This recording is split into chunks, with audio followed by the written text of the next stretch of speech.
Protocol of elders of Zion, उस मुसव्वदे को पढ़कर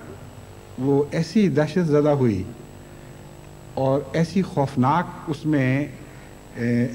खौफनाक मंसूबा था दुनिया को फ़तह करने का कि वो उसको लेकर भाग गई और रूस चली गई। और पहली मर्तबा इस किताब को रूस में शाया किया गया।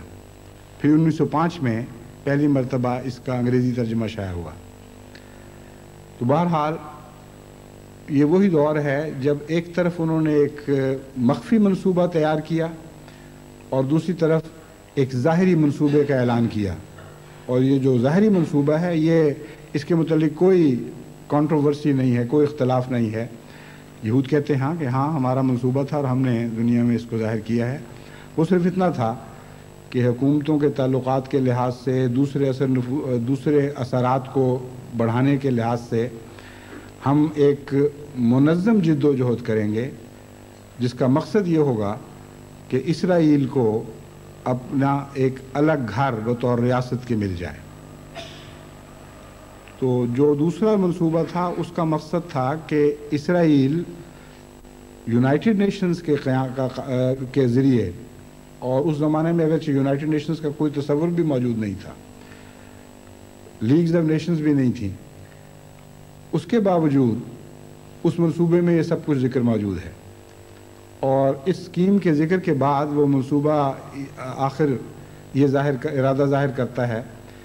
कि जब ये सारी बातें हो जाएंगी, जब हम यूनाइटेड नेशंस कायम करने में कामयाब हो चुके होंगे, तो फिर यूनाइटेड नेशंस पर हम कब्ज़ा करेंगे और यूनाइटेड नेशंस पर कब्ज़े के ज़रिए फिर सारी दुनिया पर हुकूमत होगी। तो ये जो मंसूबा था यूनाइटेड नेशंस पर कब्ज़ा करने का और उसके ज़रिए फिर आगे दुनिया पर हुकूमत करने का, इसमें बहुत सालों का लगना एक तभी अमर था। लेकिन जिस मरहले का उसमें ज़िक्र है कि इन मराहिल को तय करके हम बिलाखिर इस मंसूबे को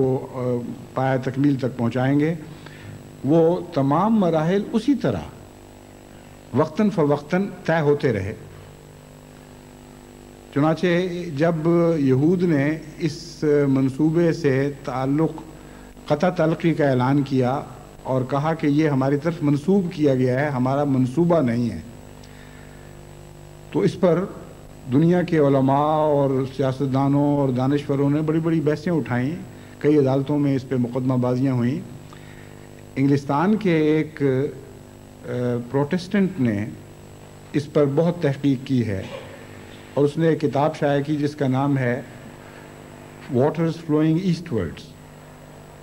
उस किताब में इसके सारे पहलुओं पर बहस है। मुझे आज से तकरीबन 20 साल पहले इसको पढ़ने का मौका मिला था। उसके बाद कोई दोस्त मांग के ले गया और फिर वो हाथों हाथ निकल के पता नहीं कहाँ चली गई। इंग्लिस्तान से मैंने कोशिश की है लेकिन वो दस्तयाब नहीं होती, क्योंकि उस किताब में ये भी ज़िक्र है कि इस किताब को फ़ौरन यहूद मार्केट से गायब कर देते हैं। ये दुरुस्त है या गलत कि यहूद करते हैं या कोई और करता है, मगर हो ज़रूर जाती है। ये तो हमारा तजुर्बा है। बस मुअय्यन तौर पर अल्फाज तो मैं बयान नहीं कर सकता, लेकिन जो मैं बात बयान करता हूँ बुनियादी तौर पर मज़मून के लिहाज से दुरुस्त है। चुनांचे उसमें उसने लिखा कि जब इंग्लिस्तान के प्राइम मिनिस्टर डिज़राइली, आलमन डिज़राइली नाम था, उनसे ये पूछा गया कि आपके नज़दीक ये मुसव्वदा जो यहूद की तरफ मंसूब किया जाता है वाक़ियतन यहूदी बड़े आदमियों की तहरीर है और उनका मंसूबा है या महज एक उनके ख़िलाफ़ साजिश है और उनको बदनाम करने की कोशिश है? उसका जवाब डिज़राइली ने यह दिया कि मेरे नज़दीक सिर्फ दो सूरतें मुमकिन हैं। या तो ये मंसूबा वाक़ियतन उन्हीं लोगों का है जिनकी तरफ मंसूब हो रहा है, क्योंकि उसके बाद जितने वाक़यात रूनुमा हुए हैं वो बैन ही उस मंसूबे के मुताबिक हुए हैं। इसलिए अज़ खुद किस तरह वो वाक़यात रूनुमा होने लगे और उसी तरतीब के साथ, उसी तफसील के साथ, और या फिर ये किसी नबी की किताब होगी जिसने खुदा से इल्म पाकर इतनी ज़बरदस्त पेशगोई की होगी। تو اس نے کہا میرے نزدیک تو دو ہی صورتیں ہیں، یا تو پرلے درجے کے جھوٹوں کی ہے جنہوں نے منصوبہ بنایا اور اب انکار کر رہے ہیں، اور یا پھر ایک بہت بزرگ اور سچے کی کتاب ہے جس کو خدا نے بتایا تھا کہ آئندہ یہ واقعات ہوں گے۔ آج ہم جس دور میں داخل ہوئے ہیں یہ اس کی تکمیل کے آخری مراحل کا دور ہے۔ جب روس اور امریکہ کے درمیان مفاہمتیں شروع ہوئیں اور برلن کی دیوار گرنی شروع ہوئی تو مجھے اس وقت یہ منصوبہ یاد آیا، اگرچہ میرے پاس موجود نہیں تھا کہ میں اپنی میموری اپنی یادداشت کو تازہ کر سکتا، مگر اتنا مجھے یاد ہے کہ اس کے آخر پر یہی لکھا ہوا تھا کہ بالآخر ہم پھر سب دنیا کو پہلے تقسیم کریں گے اور پھر اکٹھا کر دیں گے، اور اس وقت یہ ہوگا جب ہمارا یونائٹڈ نیشنز پر پوری طرح قبضہ ہو چکا ہوگا۔ تو اس وقت سے میرا دل اس بات پر دھڑک رہا تھا کہ اب وہ خطرناک دن آنے کا زمانہ معلوم ہوتا آ گیا ہے، لیکن اس خوف کے باوجود جو اتنی بڑی بڑی علامتوں کے ظاہر ہونے کے بعد ایک طبی امر ہے، مجھے ایک یہ بھی کامل یقین ہے کہ بالآخر یہ منصوبہ ضرور ناکام ہوگا، اور میرا یہ اعلان حضرت مسیح موعود علیہ الصلوۃ والسلام کے ایک الہام کی بنا پر ہے۔ 1905 میں حضرت اقدس مسیح موعود علیہ الصلوۃ والسلام کو یہ الہام ہوا کہ فری میسن مسلط نہیں کیے جائیں گے، اور 1905 ہی میں انگریزی میں یہ منصوبہ دنیا کے سامنے آیا جس کا خلاصہ یہ تھا کہ فری میسن مسلط کیے جائیں گے۔ پس اس زمانے میں جب کہ فری میسنز کا کسی کو تصور بھی نہیں تھا، حضرت مسیح موعود علیہ الصلوۃ والسلام کو یہ الہام ہونا، یعنی ہندوستان کے میں تو فری میسنری کا بہت کم لوگوں کو پتہ تھا، اور پھر قادیان جیسے گاؤں میں اچانک یہ الہام ہو جانا حیرت انگیز بات ہے۔ بس مجھے کامل یقین ہے کہ بالآخر یہ منصوبہ ضرور ناکام ہوگا، مگر ناکام ہونے سے پہلے دنیا میں نہایت ہی خطرناک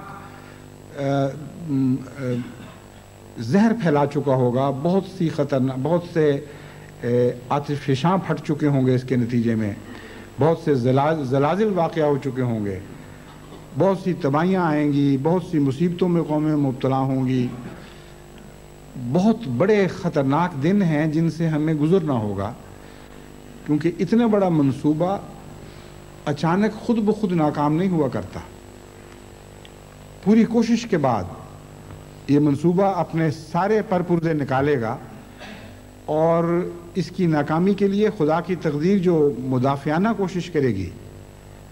وہ بہرحال غالب آئے گی، لیکن اس دوران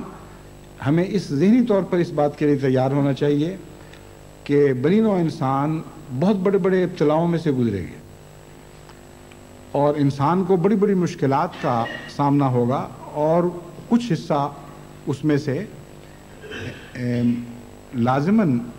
احمدیوں کو بھی ملے گا، کیونکہ یہ نہیں